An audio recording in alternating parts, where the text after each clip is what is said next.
បាទសួស្តីបងប្អូនទាំងអស់គ្នាបាទជួបជាមួយខ្ញុំទៀតហើយបងប្អូនទាំងអស់គ្នាបាទតើឥឡូវខ្ញុំឲ្យខាតពេលយូរយើងមកមើលពីរបៀបកាត់ម៉ូតសក់ពេលខ្លាយទាំងអស់គ្នាបាទតោះបងប្អូនកុំឲ្យខាតពេលយូរតើឥឡូវយើងមកមើលពីរបៀបឈូសពុំមួយកន្លះទាំងអស់គ្នាបាទយើងឈូសឡើងទៅលើឲ្យខ្ពស់ទៅបាទដោយសារគាត់អត់ចង់បានសអញ្ចឹងយើងប្រើពុំមួយកន្លះអញ្ចឹងបងទាំងអស់គ្នាបាទនេះគេហៅថាម៉ូតពេលខ្លាយបាទយើងឈូសឲ្យបានសងខាងទៅបងបាទបន្ទាប់ពីយើងពាក់ពុំឈូសហើយយើងដោះពុំជីមកបងប្អូននេះបាទតើមកយើងរៀងបន្ថយថ្មីបន្តិចយើងឈូសរៀងសបន្តិចមកបាទកុំឲ្យសខ្ពស់ពេកសរៀងក្រោមណាយើងយកវាឲ្យបានមួយជុំមកដើម្បីយើងច្រឹបជើងសក់បាទ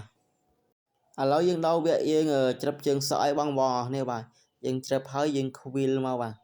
គឺវារាងស្អាតឲ្យចេញរាងមកបងគ្នាបាទដល់ពេលយើងច្រឹបហើយយើងខ្វីលហើយយើងទៅច្រឹបម្ខាងទៀតយ៉ាងបងគ្នាបាទឲ្យវាបានដូចគ្នាអញ្ចឹងបងយើងតម្រឹមជើងសក់ហ្នឹងដើម្បីឲ្យយើងងាយស្រួលកោអញ្ចឹងបងគ្នាបាទយើងយករាងឲ្យវាហើយសិនណាបងគ្នាបាទទៅពេលយើងតម្រឹមជើងសក់ហើយយើងធ្វើការបោះសក់នៅលើទម្រង់លើក្បាលគាត់ខ្លះបងនេះបាទកុំឲ្យជាប់ឲ្យគាត់រមាស់អញ្ចឹងបងគ្នាតើមកយើងប៉ាម្សៅប៉ាត់អីសិនមកនៅពេលយើងប៉ាម្សៅហើយយើងបដិញស្មោលមកបាទយើងបដិញស្មោលម្ដងតិច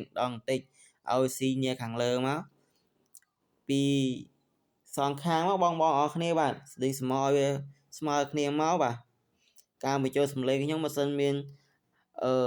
ចម្លោះខ្វះខាតកន្លែងណាមួយសូមអធិស្ឋានផងទៅដល់បងមេទាំងអស់គ្នាបាទ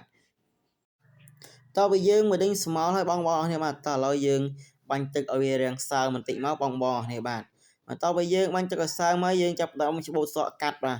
កាត់ឲ្យវារាងខ្លីបន្តិចបងគ្នាបាទកាត់ម្ដងបន្តិចទៅបាទដេញពីមុខទៅក្រោយទៅបងគ្នាបាទហើយយើងអាសានិយាយលេងជាមួយភ្ញៀវអញ្ចឹងបងគ្នាបាទដើម្បីឲ្យយើងនឹងមានភាព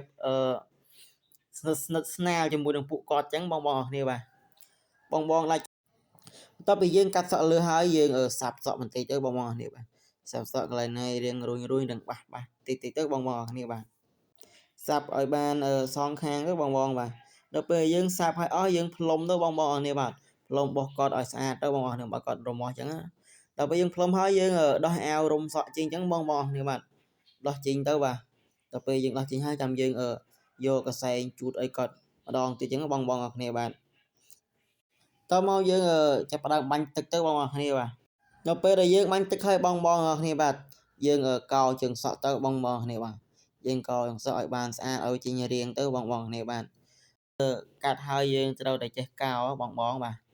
បើយើងកាត់ហើយយើងអត់ចេះកោក៏អត់ស្អាតដែរបងគ្នាបាទបងគ្នាបាទយើងកោសងខាងទៅបងគ្នាបាទកោឲ្យបានសងខាងទៅបាទឲ្យវាចេញរាងស្អាតបន្តិចមកបងតា